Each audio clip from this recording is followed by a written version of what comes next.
Hola, ¿qué tal, amigo que me escuchas y nos ves? Nuevamente te encuentras en una emisión más de Evidencias Radio, ahora en su modalidad de video, nuestro segundo programa con todos ustedes. Ignacio, bienvenido, ¿cómo estás? Buenos días. Buenos días, Ernesto, pues ya estamos aquí, gracias a Dios, para tratar este tema. Así es, que muy importante en fechas como las que estamos viviendo. Vamos a estar hablando para todos ustedes que nos están viendo en relación a las indulgencias. Y lo sorprendente, Ignacio, es que estoy seguro mucha gente que nos está viendo en sí no sabe cuál es el significado de indulgencia. Sí, en efecto, no hay una idea clara, pero yo creo que ahorita que compartamos el significado que traemos, claro. Muchas personas se van a identificar con el concepto, ¿verdad? Porque es muy socorrido en cuanto a la práctica de esto. Y sobre todo dentro del credo tradicional, o sea, el credo romano. ¿Sabes tú lo que es en sí una indulgencia? ¿Sabías tú que puedes pagar propiamente de una manera económica en muchos de los casos por un pecado ya consumado o por un pecado que pienses cometer y puedes pagar por adelantado para que por medio de una indulgencia te sea perdonado? O sea que una indulgencia es propiamente, Ignacio, el hecho de pagar por un favor que te lleva a que la falta que hayas cometido te sea perdonada, esto obviamente dentro del credo tradicional. Sí, es interesante cómo se maneja este concepto y cómo, esto en cuanto a la práctica se ha ido deteriorando porque ya se vuelve como un ritual, por así decirlo, ¿eh? Así es, te dejamos con un video, imágenes muy importantes de lo que tiene que ver con una indulgencia para que empieces a involucrarte más en este tema. Evidencias Radio en su modalidad de video. ¿Qué es la indulgencia plenaria? La palabra indulgencia significa originalmente bondad o favor. La indulgencia es la remisión ante Dios de la pena temporal por los pecados, ya perdonados en cuanto a la culpa, que un fiel dispuesto y cumpliendo determinadas condiciones consigue por mediación de la Iglesia. El perdón del pecado no suprime la necesidad de una reparación por parte del pecador. En la doctrina católica, la indulgencia, a diferencia del sacramento de la penitencia o reconciliación, no perdona el pecado en sí mismo, sino que exime de las penas de carácter temporal que de otro modo los fieles deberían purgar, sea durante su vida terrenal, sea luego de la muerte en el purgatorio. Solo se puede ganar una indulgencia plenaria cada día. Para alcanzarla hay que tener la disposición interior de un desapego total del pecado, incluso venial. Se tienen que confesar, al menos 20 días antes o después de realizar la acción premiada, sin olvidar que hay que estar en gracia de Dios antes de acabar la acción, comulgar en ese mismo periodo de tiempo y finalmente rezar por las intenciones del Papa, un Padre Nuestro y un Ave María u otras oraciones. Bueno, pues ya volvimos, Ignacio, de ver estas imágenes en relación a las indulgencias y cabe nuevamente hacerle el comentario a la gente que nos está viendo, Ignacio, sobre propiamente lo que es una indulgencia. Y en la investigación que hicimos dice que una benevolencia es la remisión que hace la Iglesia tradicional de las penas debidas por los pecados. Es lo que decíamos hace unos momentos, Ignacio, y cómo se puede pues pagar propiamente de una manera económica por un pecado que hayas cometido. Ahora, ahí cabría resaltar, Ignacio, que el pecado puede ser o un pecado chico o un pecado grande. Ahora, también me gustaría que hiciésemos la aclaración en que pecado es pecado, no hay ni chicos ni grandes ante Dios, todo es así, pero el credo tradicional te impone también el costo de la indulgencia a consecuencia del tipo de pecado que hayas cometido. Pareciera que en todo esto, independientemente que el que va a hacer uso de esa indulgencia, sí, pareciera que, bueno, en el caso de esa persona, con un sentimiento de culpa o con el fin de librarse de cierta culpa, va y hace uso de esa indulgencia. Pero el otro lado del asunto es, ¿por qué tienes que pagar dinero? O sea, ¿también? Es interesante saber por qué tienes que pagar dinero cuando hablamos de un pecado en el cual Dios no habla de cobrar dinero por tal cosa. Así Es interesante saber porque, por un lado, vemos a la persona que va con ese sentimiento de culpa y que quiere librarse de eso. Pero por otro lado, vemos como algo que se aprovecha de la circunstancia para obtener una cantidad específica. Así es.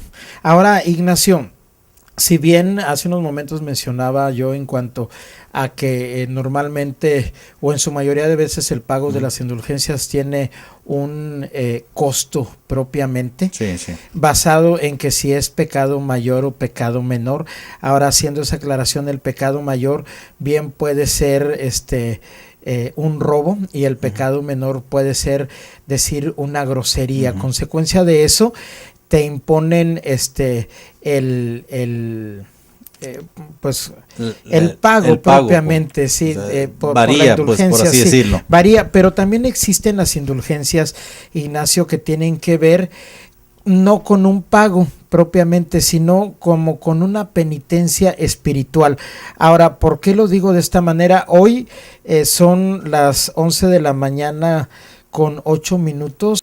Propiamente, Ignacio, estamos a día 5 del mes de abril, día que se conoce como Jueves Santo. Así es, exactamente. Día en que también se celebra la Última Cena. Todo esto tiene base bíblica, obviamente. El credo tradicional también lo celebra desde una perspectiva con muchos matices diferentes en cuanto a que tiene mucha tradición, y esto lo menciono, Ignacio, mucha tradición incluida en esa celebración. Lo menciono porque dentro de las indulgencias entran algo que se conoce en este Jueves Santo, 5 de abril, como la visita a las 7 casas o a las 7 iglesias, que es una doctrina basada en tradiciones del credo romano, donde se dice que la gente puede visitar 7 iglesias y de esta manera cumplir con este rito impuesto por el credo tradicional, pero que también sirve, Ignacio, como una indulgencia no monetaria. Explicándolo de otra manera, la gente puede ir a visitar 7 iglesias y de esa manera, si tenía un pecado, ya fuese grande o fuese pequeño, el pecado le es perdonado, consecuencia de que hizo ese peregrinar, por decirlo de una manera, en las 7 iglesias.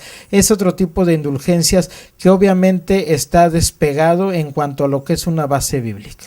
Sí, es sorprendente pues cómo personas que deberían tener bien conocidos los textos bíblicos acerca de cómo es el perdón que Dios da, la manera como Dios lo hace, como Dios pide que la persona venga a Él por perdona a través del arrepentimiento, y vemos cómo esto no encaja mucho en cuanto a lo que ellos supuestamente, estamos hablando del credo popular, son, como ellos mismos lo han dicho muchas veces, son representantes de la iglesia de Cristo, por así decirlo.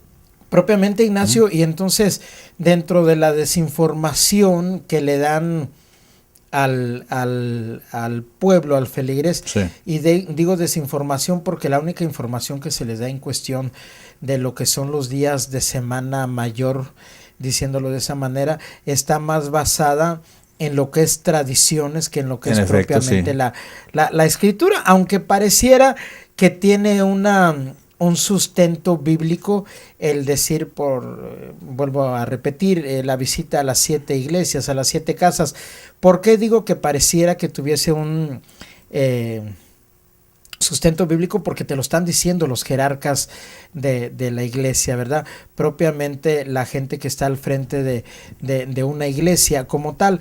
Entonces, desinformación me refiero directamente a lo que dice la escritura, que nunca dentro de ella se habla de que hay que pagar cierta cantidad o ciertas cuestiones como la visita a las 7 casas o 7 iglesias, como para que nuestros pecados sean perdonados. Ahora lo menciono, Ignacio, porque pareciera como que el sacrificio de Cristo haya sido incompleto. Sí, en efecto, es totalmente fuera de todo contexto que se quiera traducir el perdón de Dios a través de esta forma de indulgencias. Claro. Más pareciera que están enseñándole al pueblo, por así decirlo, Sí. un tipo de requisitos. Cumple con esto para que obtengas esto. Lo cual, como tú bien lo dices, ¿dónde queda pues el sacrificio de Jesús?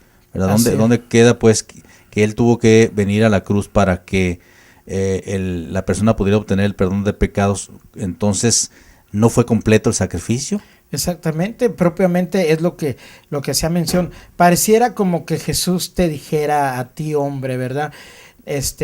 Haz esto, haz aquello porque mi sacrificio fue incompleto. Y vemos, Ignacio, que está esta tradición de querer adquirir una indulgencia por medio de un sacrificio, ya fuese económico o fuese emocional, por decirlo, pareciese que fuese el resultado de que Jesús lo hizo incompleto y que Él mismo te lo estuviera pidiendo, como si nosotros propiamente como humanos necesitáramos el ayudar a Dios de esa manera. Sí,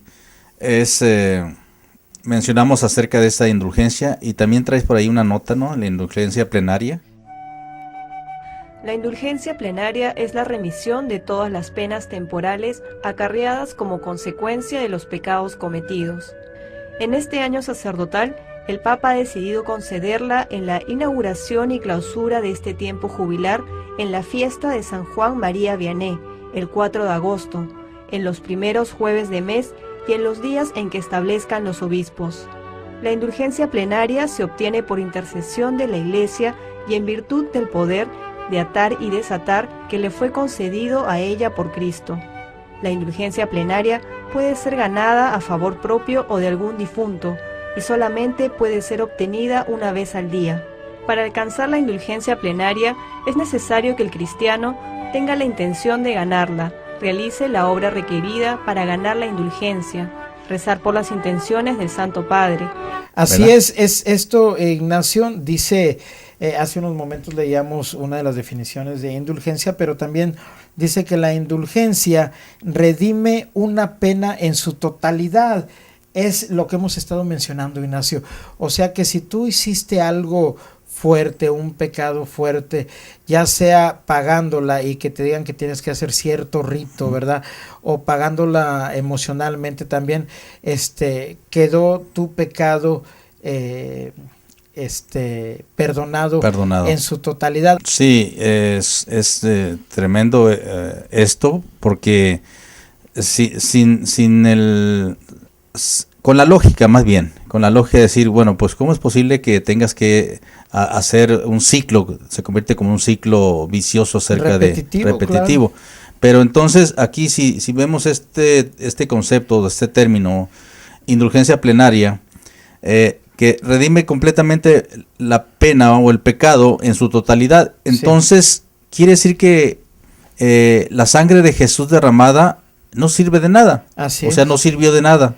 Así ¿Por qué? Porque tienes que hacer una indulgencia plenaria para que totalmente se te cubra tu pena o tu pecado. Así es, y todo esto es la doctrina propiamente de la indulgencia, es un concepto de la teología católica que se refiere estrechamente ligado, como lo hemos mencionado, al concepto de pecado. Ignacio, al final de cuentas esto está sustentado, porque sí tiene un sustento, pero netamente en el conocimiento humano, que nada que ver con lo que propiamente dice Dios. Sí, desafortunadamente, como decíamos hace un momento, eso se le enseña al pueblo. Así es. Y si partimos desde el punto de vista que nuestra naturaleza está condicionada, es decir, tiende a hacer lo malo, ¿verdad? Entonces, cuando una persona puede ver la oportunidad de cubrir cierto pecado, ¿verdad? Así que se le facilita ¿verdad? Darle libertad a esa naturaleza que continuamente está inclinada a lo malo.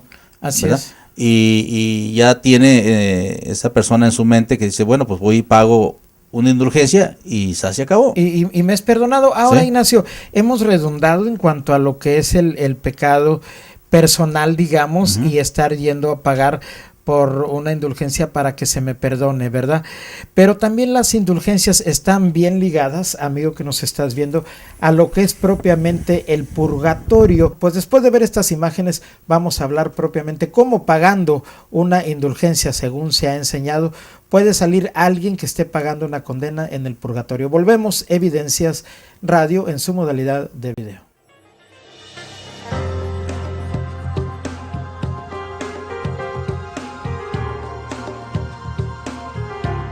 Me llamo Jorge Loring, soy jesuita español y les voy a hablar del purgatorio.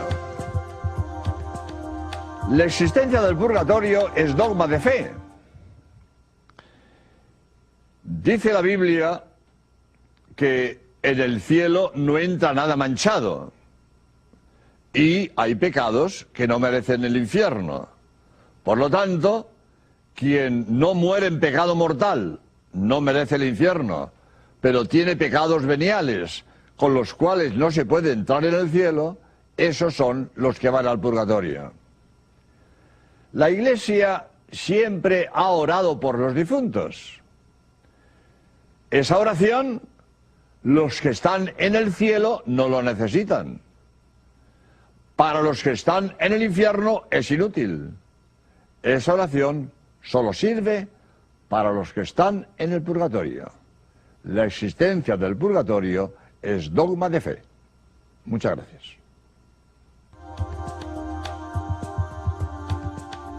Bueno, pues ya viste este video que tiene que ver con el purgatorio y es propiamente, Ignacio, lo que habíamos mencionado.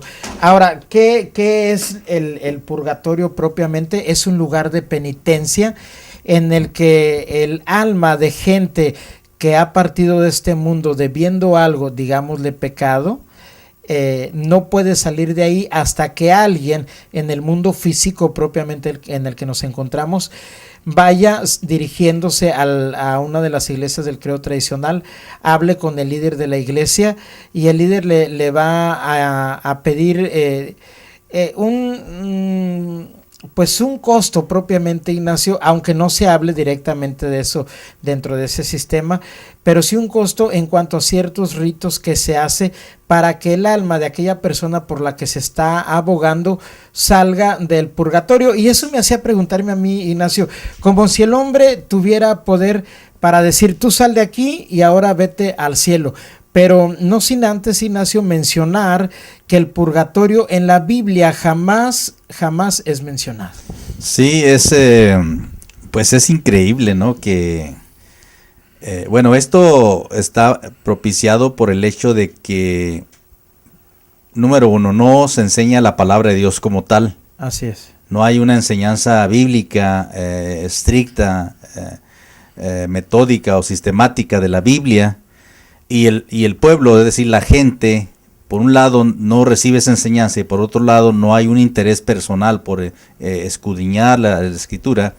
Entonces, haz de cuenta que ese tipo de tradiciones o ese tipo de conceptos, hablando de la indulgencia, Sí. o hablando del purgatorio, que no sé de dónde sacaron ese concepto, ¿verdad? Porque en la Biblia, en ningún texto bíblico aparece tal concepto. Así es, Ignacio, perdón, ahí cabría hacer mención de que fue originado propiamente el purgatorio de un dogma, que en este caso a el vicario de Cristo en la tierra, a este personaje se le conoce como el máximo jerarca del credo tradicional. Él tuvo una revelación propiamente donde Dios le habló y le dijo, aquí se instituye el purgatorio. Entonces, como es el vicario de Cristo, como es el representante de Dios en la tierra, entonces, y recordemos que Él es infalible, le dijo a la feligresía en general, partiendo obviamente por los rangos eclesiales que hay, que eso iba a empezar a tomar función a partir de que a él se le reveló. Y fue así como se introdujo la doctrina del purgatorio en el mundo, Ignacio. Ahora, como si a Dios también se le hubiese olvidado que cuando en el tiempo que inspiró a los hombres para que escribieran la Biblia, se le olvidó eso y de repente dijera, se me olvidó, pónganlo. Entonces, de esa manera fue como entró la doctrina del purgatorio al mundo propiamente. Al mundo, exactamente, sí. Vemos ahí otra contradicción, Ernesto. Vemos la contradicción.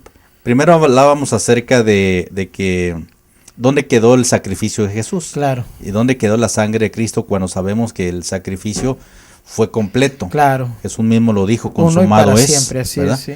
Un solo sacrificio y para siempre, ¿verdad? Pero, y luego viene otra contradicción, ¿verdad?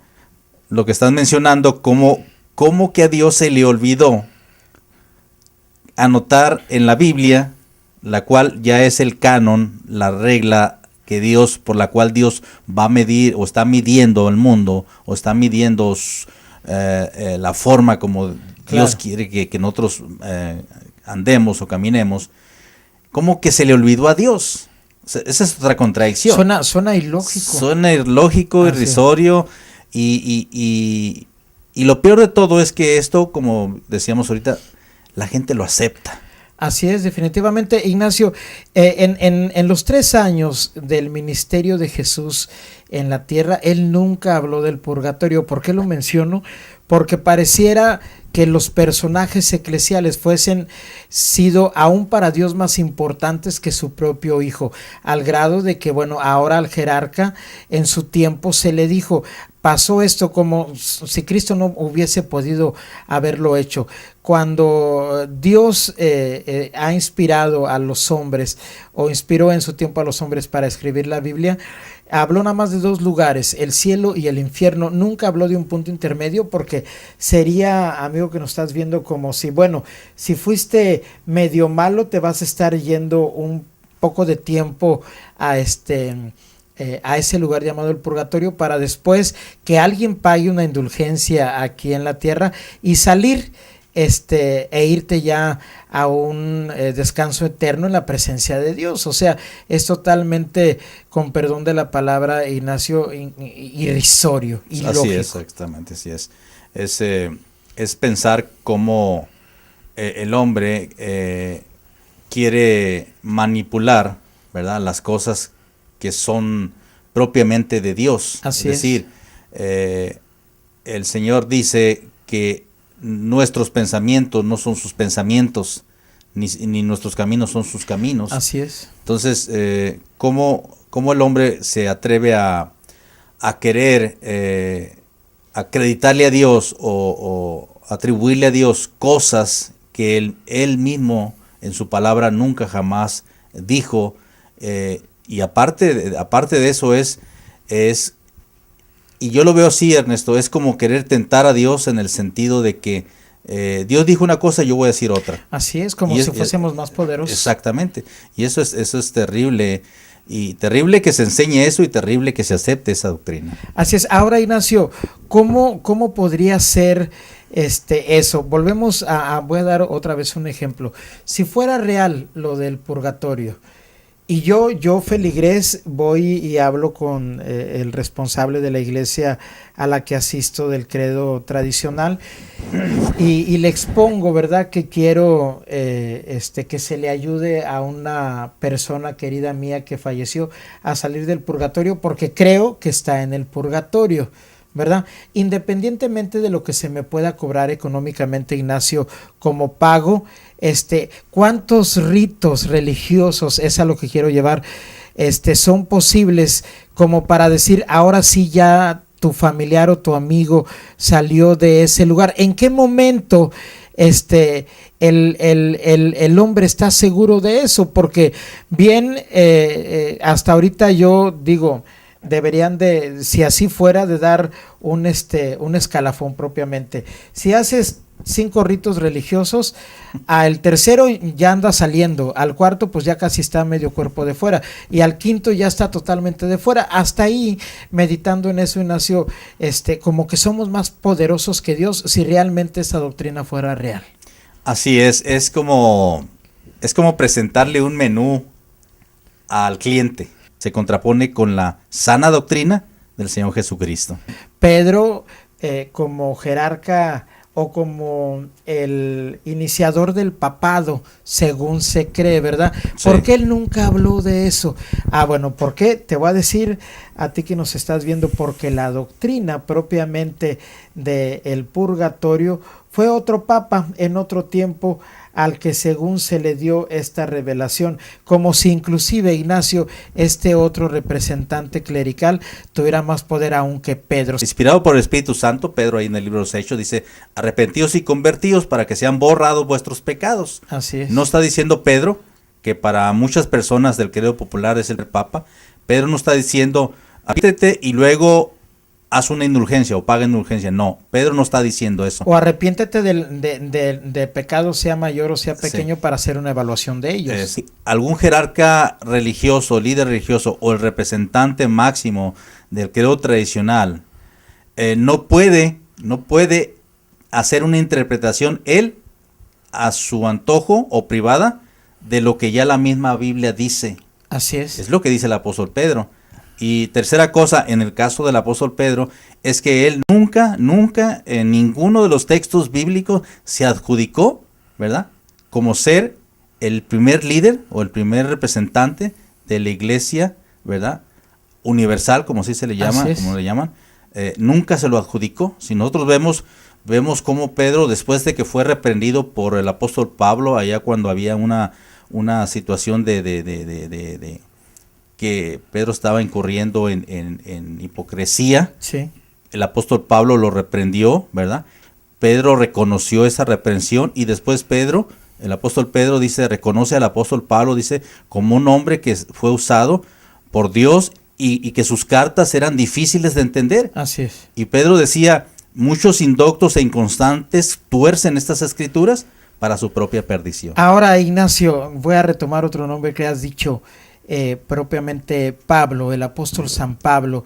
Si tuviéramos que definir quién fue más importante dentro de la formación de la iglesia primitiva, la iglesia que inició como seguidores de Cristo, más que Pedro sería Pablo. En efecto. Ahora, en ese caso, ¿por qué no se le nombró a Pablo el precursor del papado? Sí, diríamos por así que decirlo, ¿no? tenía más peso, Claro, ¿verdad?, en relación a todo lo que hizo, porque inclusive al apóstol San Pablo se le conoce como el apóstol de los gentiles, o sea, del pueblo en general.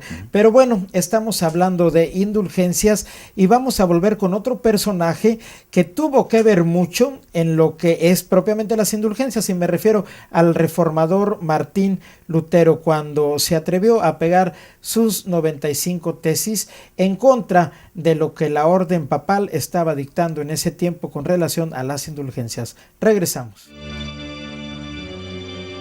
El presente europeo está en deuda con este hombre. Su doctrina creó no solo una nueva iglesia, sino también una nueva moralidad. Toda la era histórica está relacionada con su nombre. Los comienzos del siglo XXI pueden ser denominados como los comienzos de Martín Lutero, que fue el fundador del protestantismo y el padre de la Reforma. Martín Lutero nació en el pequeño municipio alemán de Eisleben. El joven heredó los toscos rasgos del plebeyo y la incorregible obstinación de su padre, un campesino rico. Sus padres soñaban con que su hijo se convirtiera en un hombre de leyes y con gusto pagaron una considerable suma por sus estudios. Una vez en la Facultad de Leyes de la Universidad de Erfurt, Martín aprendió a realizar densos discursos y por ello fue apodado como el filósofo. Siguiendo una costumbre de estudiantes, el futuro abogado ahorraba algo de dinero cantando y tocando el laúd en las calles y al parecer tuvo bastante éxito. Ursula Kott se dio cuenta del talento del joven y le propuso convertirse en el tutor de su hijo. En esta lujosa casa, por primera vez, conoció a religiosos que le impresionaron por su libertad de pensamiento.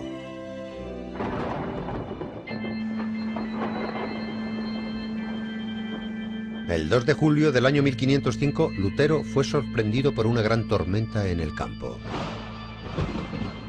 Aterrorizado por la violencia de la naturaleza, Martín, que entonces tenía 22 años, exclamó: «Sálvame, Santa Ana, y me convertiré en monje». Para mantener su promesa, vendió sus libros e ingresó como novicio en el convento agustino de Erfurt, famoso por su particular severidad.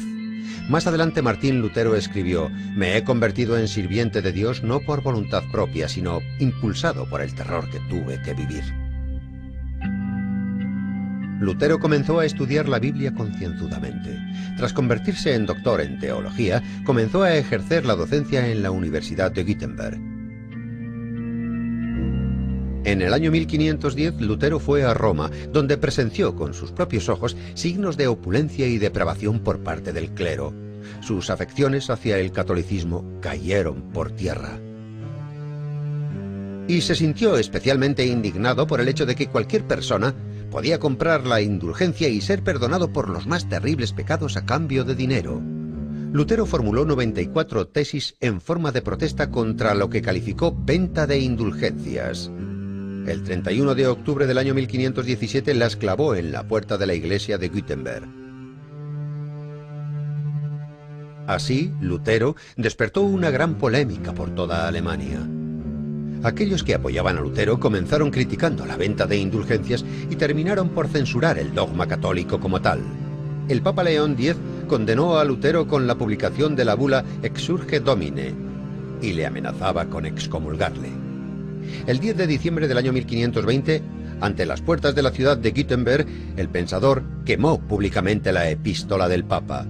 La respuesta del Papa no se hizo esperar. A la edad de 37 años, Lutero fue excomulgado. Tras la excomunión, Lutero encontró cobijo en el castillo del príncipe de Sajonia para evitar así a la Inquisición. Allí comenzó a desarrollar la doctrina de la que hablaremos posteriormente. Llegó a la conclusión de que el camino a la salvación estaba en la fe en sí, y este fue el principal postulado de la doctrina de Martín Lutero.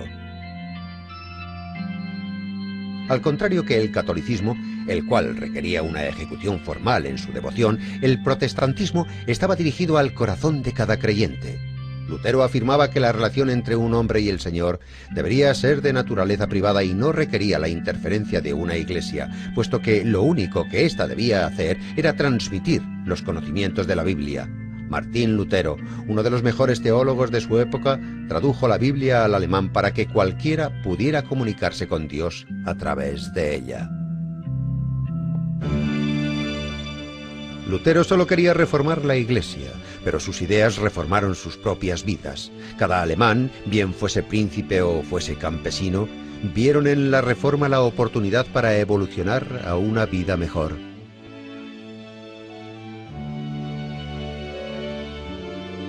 En el año 1524 surge la guerra entre campesinos y señores. Lutero no apoyaba la revuelta de la gente y, como un burgués más, animó a la represión de los rebeldes para restablecer el orden. Tras 2 años de disputas, la revuelta llegó a su fin. Pero para entonces, Alemania ya era un país diferente. Las iglesias luteranas eran cada vez más populares y empezaron a prosperar libres de estereotipos y ceremonias complicadas. Los monasterios católicos comenzaron a ser cerrados en muchas localidades alemanas. Surgía una nueva conducta en Alemania. Los curas comenzaron a cambiar sus creencias y empezaron a contraer matrimonio. A la edad de 40 años, el mismo Lutero se casó con Catherine von Bora, la hija de un noble empobrecido. Tuvieron 5 hijos. Lutero continuó impartiendo clases y predicando su doctrina, y solamente su salud le obligó a dejar Wittenberg para volver a su ciudad natal, Eisleben. El padre de la Reforma murió en el año 1546.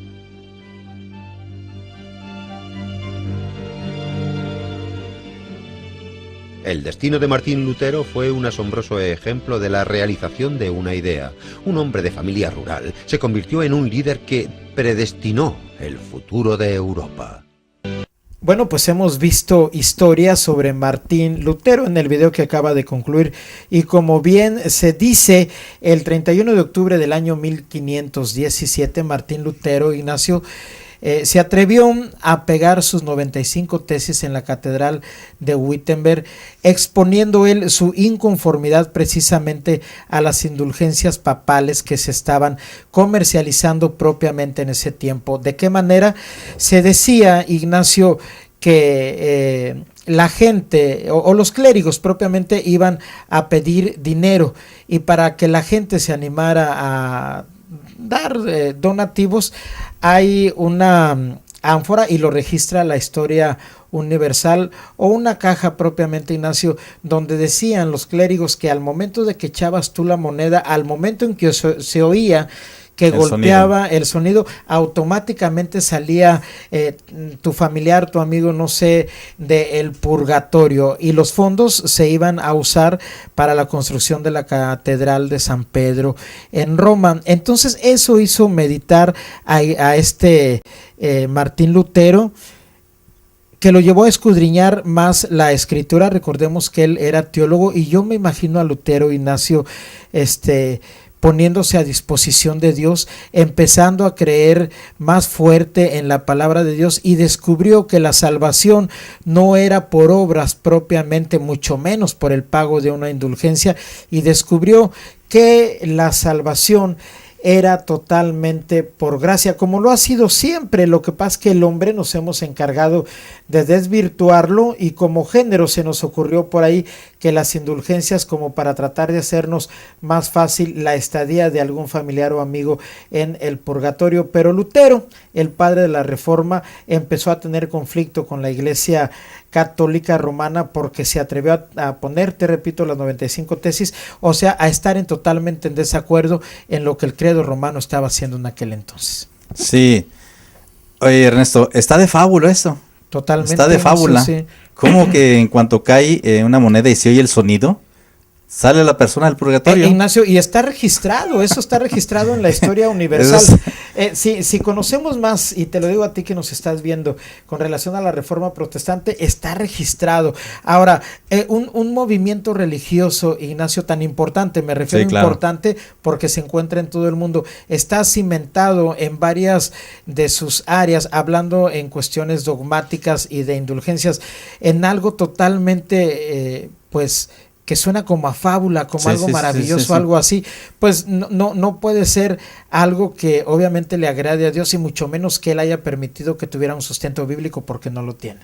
Sí, dice, en su tiempo el apóstol Pablo, inspirado por el Espíritu Santo, decía que le daba un consejo a Timoteo: predica la palabra, Timoteo, a tiempo y afuera de tiempo, dice, redarguye, reprende, exhorta con toda paciencia, doctrina, porque llegará tiempo, dice, donde las personas no quedarán a escuchar la sana doctrina, sino se volverán a las fábulas. Así es. Y eso es como una fábula. ¿Cómo es posible que la gente haya creído que solamente en el momento que cae la moneda y se suene el sonido, ya el alma sale del purgatorio y se va al cielo? Eso es de fábula, totalmente. Es sorprendente, Ignacio. Ahora dices tú, ¿cómo era posible que la gente lo creyera de esa manera? Ahora, yo creo que lo creían, Ignacio, con un corazón humilde, sencillo, yo lo creo, pero basado en la ignorancia. Y lo digo porque esa historia se sigue repitiendo hasta la fecha, amigo, que nos estás viendo.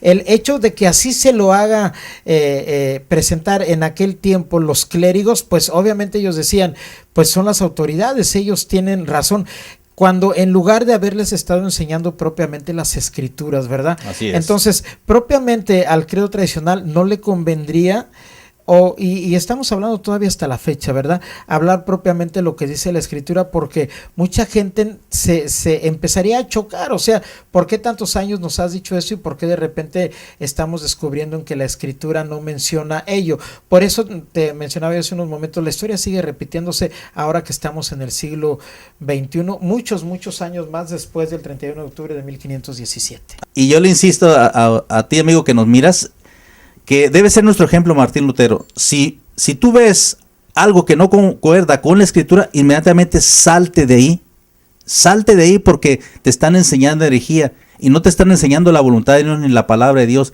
Martín Lutero lo que hizo, se salió y se paró firme en lo que la Biblia dice, Así es. ¿verdad? Y aún contra el riesgo de su propia vida, dice que fue y pegó 95 tesis, ¿verdad? En la catedral, como una protesta, diciéndole a las autoridades eclesiásticas o líderes religiosos que estaban enseñando equivocadamente, que estaban mal.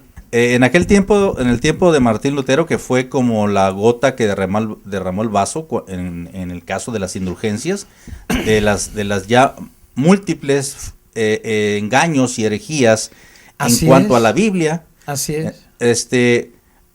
Igual que en aquel tiempo, hoy en este tiempo existe la tendencia a acreditarle a Dios palabras o conceptos que Dios jamás dijo ni enseñó. Es decir, como un hombre de Dios que dijo, muchos líderes religiosos, muchas autoridades eclesiásticas traspasan la teología, es decir, van más allá de lo que la Biblia dice. Así es. Pablo dice el apóstol Pablo dice una cosa contundente, dice, ejemplo les he dejado en Apolos y en mí, para que no penséis más allá de lo que está escrito. Ese era el consejo del apóstol Pablo, a no pensar más allá de lo que está escrito. No importa si es un líder religioso, un representante, la máxima autoridad de X religión. Si la Biblia no lo dice, Pablo dice, no debes de pensar más allá de lo que está escrito. Así es, y precisamente para eso, Ignacio, perdón, tenemos que conocer más la Escritura, indudablemente. Y con esto no estamos diciendo que no se les haga caso a los líderes religiosos. Obviamente son autoridades que por una u otra razón están ahí, pero como bien lo menciona Ignacio, si están enseñándote algo que te tiene inquieto y que no tiene un sustento propiamente en la Escritura, pues entonces, aún sea el líder religioso, tienes tú que ponerlo en tela de juicio, Sí, ¿verdad? sí, y en evidencia. Y en evidencia, claro. Entonces, ponerlo a través de la Escritura. Y esto va...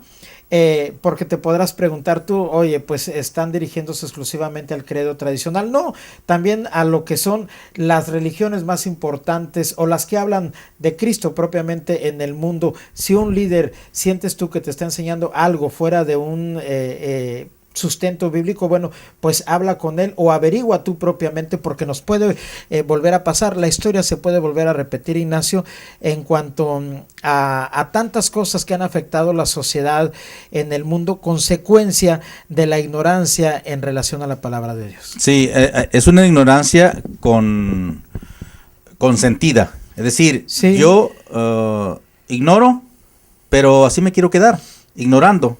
Es una ignorancia consentida. Porque la ignorancia es algo natural siempre y cuando queramos superarla. ¿Mediante qué? Mediante el estudio, mediante el análisis.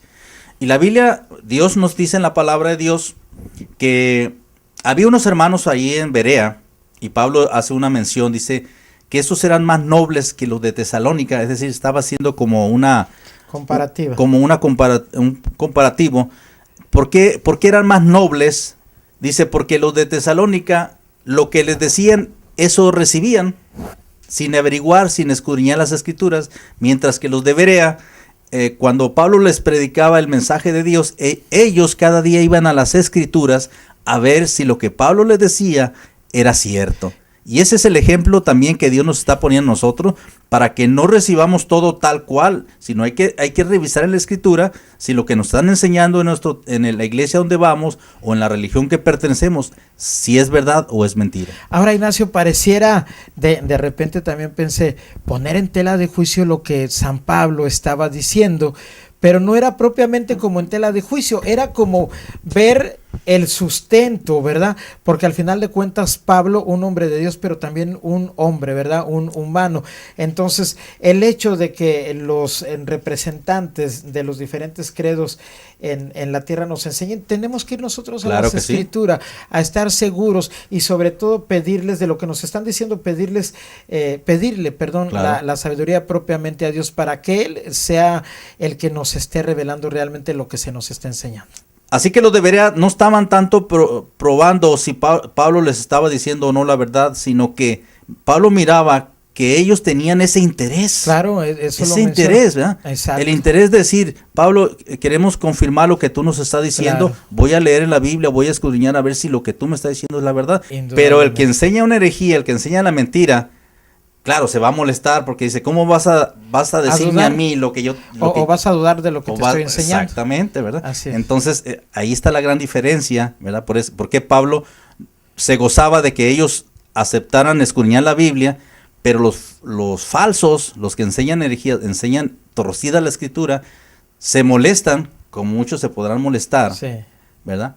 De que se les ponga, ¿cómo dice la palabra? Se les cuestione lo que están diciendo. Así es, pero tenemos todo el derecho a cuestionar a nuestros líderes religiosos, obviamente basados en una relación que tú tengas propiamente con la palabra de Dios, con Dios mismo. Nos vamos a este último corte. ¿Y qué es indulgencia plenaria? Que puedo sacar un alma del purgatorio. Si yo gano una indulgencia plenaria, puedo sacar un alma del purgatorio. ¿Qué hace falta? Primero, hacer la obra indulgenciada. Por ejemplo, tiene indulgencia plenaria el rosario en común o si es en solitario, delante del sagrario, delante del Santísimo, aunque no esté expuesto.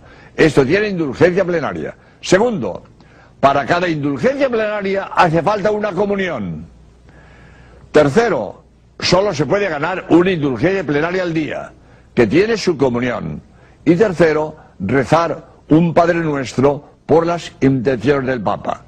Pero si yo comulgo, rezo el rosario en común o delante del sagrario y rezo un Padre Nuestro por el Papa, puedo sacar un alma del purgatorio.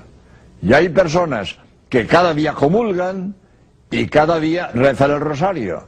Pues si tienen intención de ganar la indulgencia plenaria, cada día pueden sacar un alma del purgatorio, la obra de caridad más grande que pueden hacer ese día. Muchas gracias. Bueno, pues ya regresamos después de ver este video y estamos por concluir Evidencias Radio en este tema sobre las indulgencias, y así podríamos seguir poniendo tantos ejemplos en cuanto a cómo la gente ha querido pagar indulgencias o sigue pagando indulgencias basadas en solamente tradiciones humanas. Bueno, pues ese tema yo creo que es de interés para cada uno de nosotros, y la historia, Ignacio, se sigue repitiendo. Hay gente que va, pide ciertos ritos religiosos, se le cobran en espera de que la persona salga del purgatorio o tenga un descanso eterno, o una de mil maneras. La historia se sigue repitiendo, pero porque el hombre en su mayoría no hemos querido conocer más al Dios en el que decimos que creemos. Sí, así es, Ernesto. Es muy importante para usted que nos mira a través de este medio que entienda solamente una cosa, que de tal manera lo amó Dios a usted, a mí y a cualquier persona de este mundo, que nos dio a su Hijo unigénito, para si nosotros podemos creer en Él, poner nuestra fe en Él, no nos perdamos, sino tengamos vida eterna. Es decir, que esto nos dice que en Jesucristo son perdonados nuestros pecados. Cuando recibimos a Jesús como Señor y Salvador, Jesús mismo dijo en el libro de San Juan capítulo 8, dice, y si el Hijo os libertare, seréis verdaderamente libres. Y eso, Ignacio, estando en vida. En efecto. Aquí cabe totalmente aclarar a ti que nos estás viendo que por una persona que ya falleció no se puede hacer absolutamente nada. Aún así te han dicho que hagas 1 y 1000 ritos religiosos, o que pagues 1 y 1000 indulgencias, o que hagas tantas mandas, o como tú le quieras decir, ten la seguridad de que no puedes hacer tú nada, absolutamente nada, por una persona que haya fallecido. Quizá, Ignacio, la intención del hombre o de la gente que ha pedido por algún ser querido que haya fallecido sea buena, pero la intención humana no es válida ante Dios en relación a este tema. Está establecido que el hombre muera y después de esto el juicio, y el juicio y el lugar en el que se encuentra, el lugar nosotros mismos lo escogemos, y el juicio depende totalmente de Dios. Nosotros como humanos no podemos hacer absolutamente nada. Amigo que nos ves, quiero decirte, Es importante creerle a Dios. Lo más importante es creerle a Dios. Eso es lo que significa fe. Creerle a Dios, lo que Él dice en la palabra. Tú en este momento tú puedes creerle a Dios que Él envió a su Hijo Jesús a la cruz del Calvario para perdonar tus pecados y para salvarte, para llevarte a la vida eterna. Solamente medita, reflexiona. ¿Es lo que dice Dios o lo que dice el hombre? Ahí en tu corazón tú revisa a quién le vas a creer.